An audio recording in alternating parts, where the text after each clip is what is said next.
আসসালামু আলাইকুম। আমার যে আজকে কী ভালো লাগছে বলে বোঝাতেই পারবো না। অনেক দিন পর বাড়িতে গিয়েছিলাম। বাড়িতে গিয়ে দেখি ছোট ছোট সবাই মিলে বাড়ির কয়েকজন ভাবিরা মিলে ইফতার পার্টির আয়োজন করা হয়েছিল। তো তখন গ্রামে ছিলাম, সবাই মাঝে আনন্দ ছিলাম, এই জন্য ভিডিওগুলো ছাড়তে পারিনি।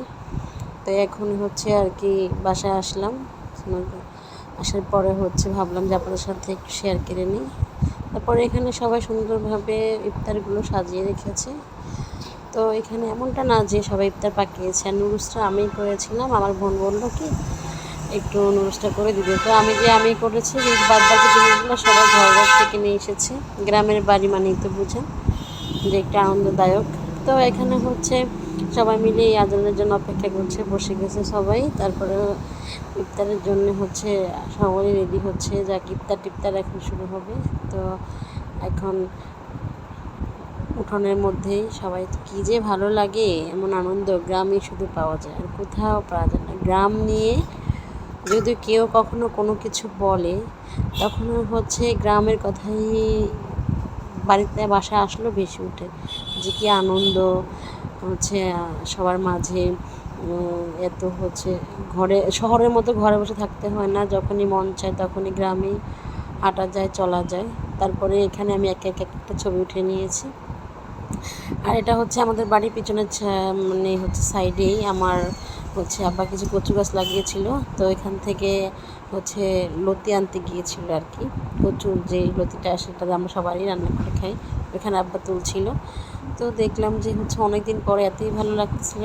তা ড্রেনে, ছোটোবেলায় এই ড্রেনে অনেক গোসল করেছি। এখন তো এই জিনিসটা হয়তো অনেকে উপভোগ করে না, কিন্তু আমাদের সময় থাকতে, আমরা যখন ছোট ছিলাম তখন সাথে সবাই মিলে যে ড্রেনে অনেক গোসল করেছি। এটা নদী থেকে পানি আসে, জমিগুলোতে পানি দেয়, ওই পানি। তো দেখি ছোটোবেলার কথা মনে পড়ে গেল। তো দুই পাশে ধান ক্ষেত, দেখতে এত ভালো লাগছিল, আর এত সুন্দর বাতাস ছিল যে মনে হয় যে নিঃশ্বাস আসা যাওয়া মনে হয় যে একদমই শহরের মতো হয়ে গিয়েছে।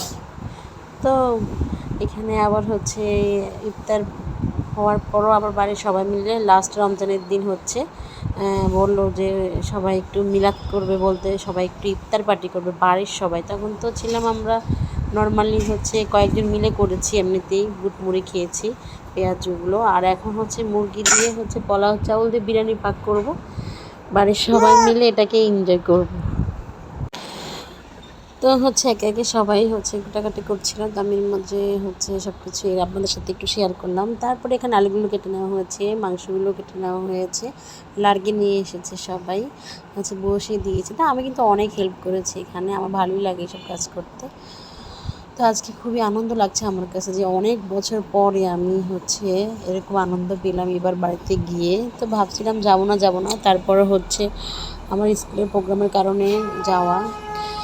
তো পরে সবাই মিলে এত মজা হবে ভাবতে পারিনি। এখন মনটা আমার খারাপই লাগছে বাসায় এসে, এগুলো ভিডিওগুলো দেখছি আর তোমার সাথে শেয়ার করছি। তো গ্রাম মানেই তো শান্তি, গ্রাম মানে অক্সিজেন, নিঃশ্বাস নেওয়ার। বাবার বাড়ি মানেই তো কোনো কথাই নেই, যেভাবে মন চায় ওভাবেই করে। তারপরও মন কাঁদে। তো সব মিলিয়ে খুবই আনন্দটা আমাদের ঘর, আমাদের বাড়ির সামনে উঠোনের এখানে ভাবিরা খুবই মজা করছে, দুষ্টামি করছে, সবার সাথে হেসে হেসে কথা বলছে। প্রায় হয়ে এসেছে রান্না, এখন একে একে বাড়ির সবাই হয়তো মজা করছিল। সব মিলিয়ে মনে হয় গ্রাম মানেই সব থেকে বেশি শান্তি, বেশি সুখ, আর বেশি ভালো লাগা, আনন্দ। এটা সকলেই জানে। তবে নিজের পাশের মানুষ যদি কাছে থাকে, ভালো থাকে, আনন্দ থাকে, সব ভালোবাসায় মনে হয় যে মিশে যায়, একাকার হয়। তবে সবার সাথে ভাগাভাগি করে খাওয়া কতটা যে শান্তি, তার সাথে আপনি গ্রামে আসলে বুঝতে পারবেন। যারা যারা গ্রামে থাকেন তারা তো অবশ্যই বুঝতে পারবেন।